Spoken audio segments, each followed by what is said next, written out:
What's the most effective way to get from I've jumped to hope, now I want to get to the knowing of it, the believing of it, where I'm out ahead of it before it has manifested in my life? It's a really good question. The most important thing that we want to say to you is that you are where you are. So if something has happened and you're having a reaction to it, you are vibrationally where you are. And anything that you can do to improve the way you feel right now is effective. And it has to be enough because it's all you can do.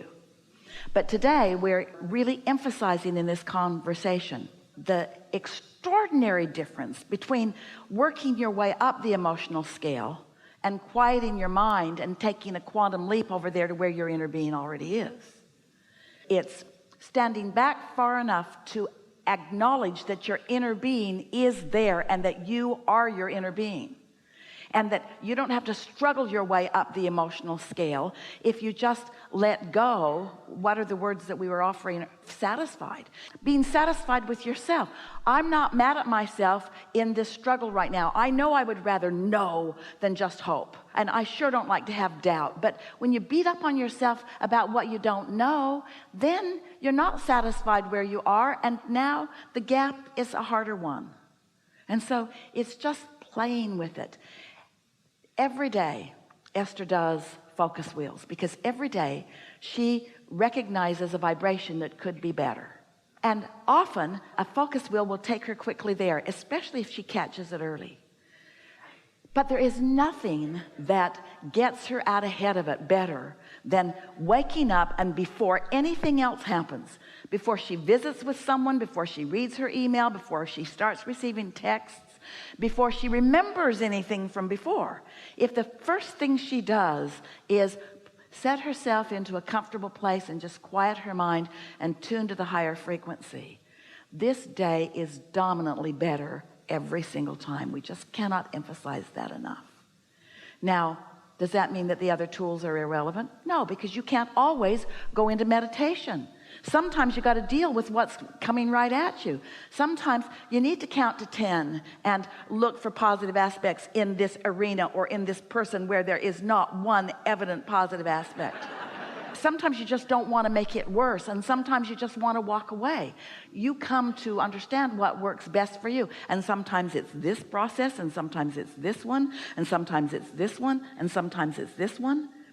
But you're at the vibrational place now. We can feel you understand this. You are speaking our words and our processes back to us, as well as Esther speaks them out to you. You're understanding this. And so what you're grappling with here a little bit is that you haven't been able to maintain always being tuned in, tapped in, turned on, as if you think that's the way it should be, and that's not ever the way it's going to be while you're here in this physical body.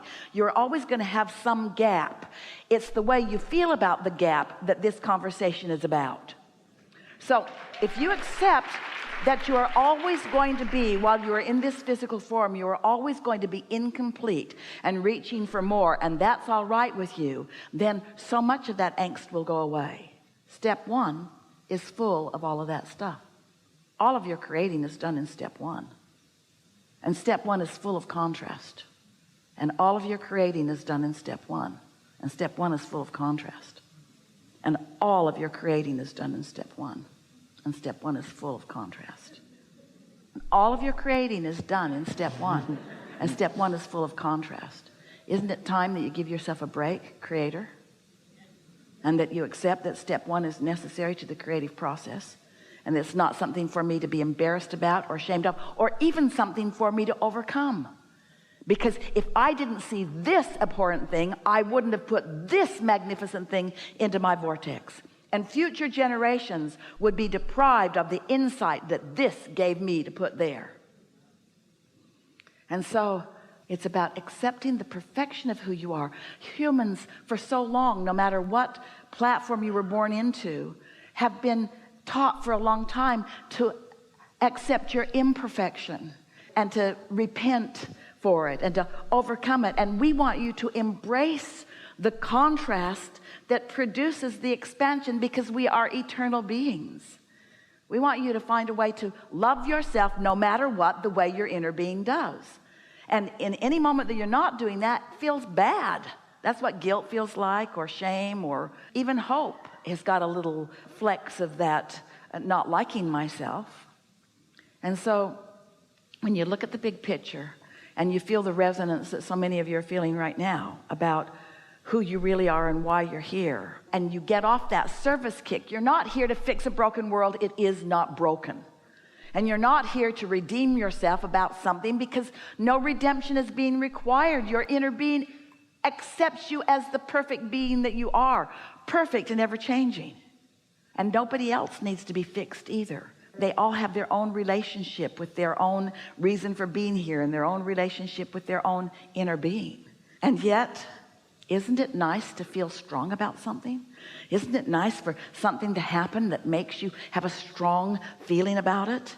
And there's nothing better than a contrasting experience making you feel strong about something than lining up with what you've created, lining up with the strong. And so when the world looks like it's coming apart, and your desire is not that it come together, because it will never come apart.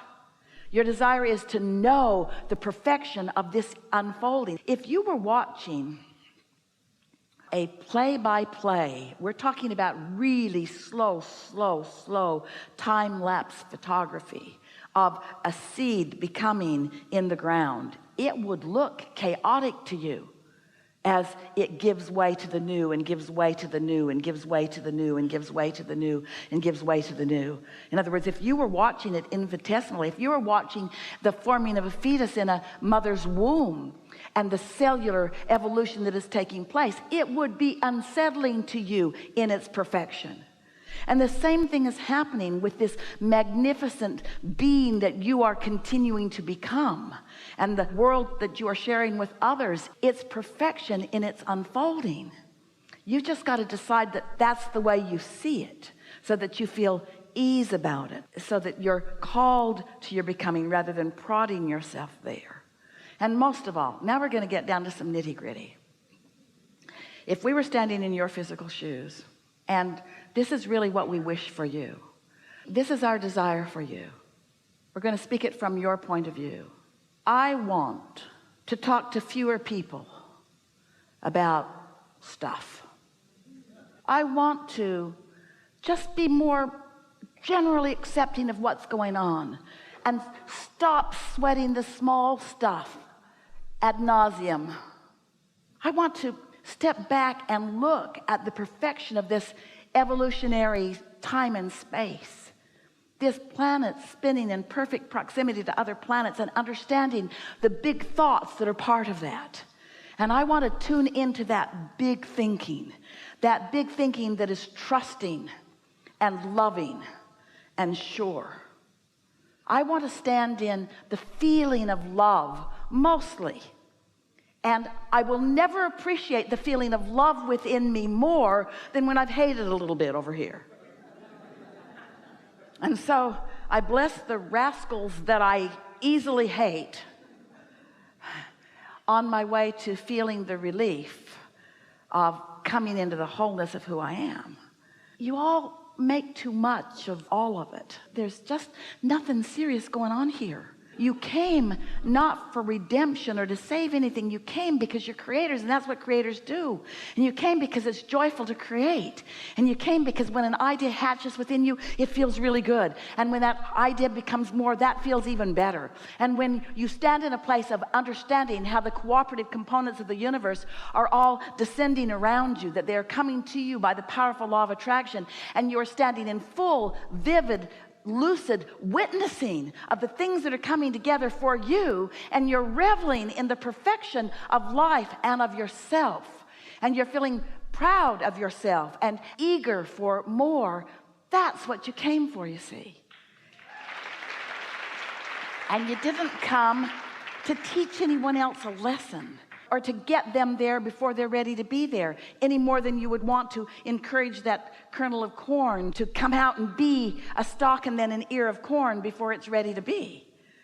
In other words, you just accept the perfection of the process and do your best to make dominant the larger part of yourself who knows all of this.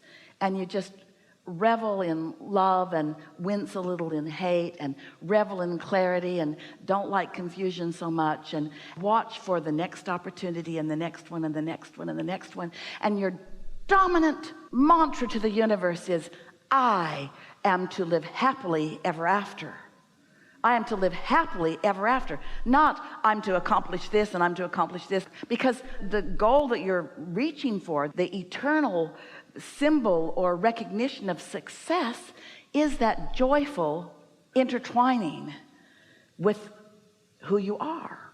And when you are in that conscious intertwining with who you are, when you are consciously intertwined with the consciousness that is you, that conscious intertwining, you are love for yourself, for the situation, for the others. That's just as good as it gets. In short, don't sweat the small stuff. And it all is. It all is. It all is. Everything that is of a physical nature is small stuff in relationship to the relationship that you have with this energy.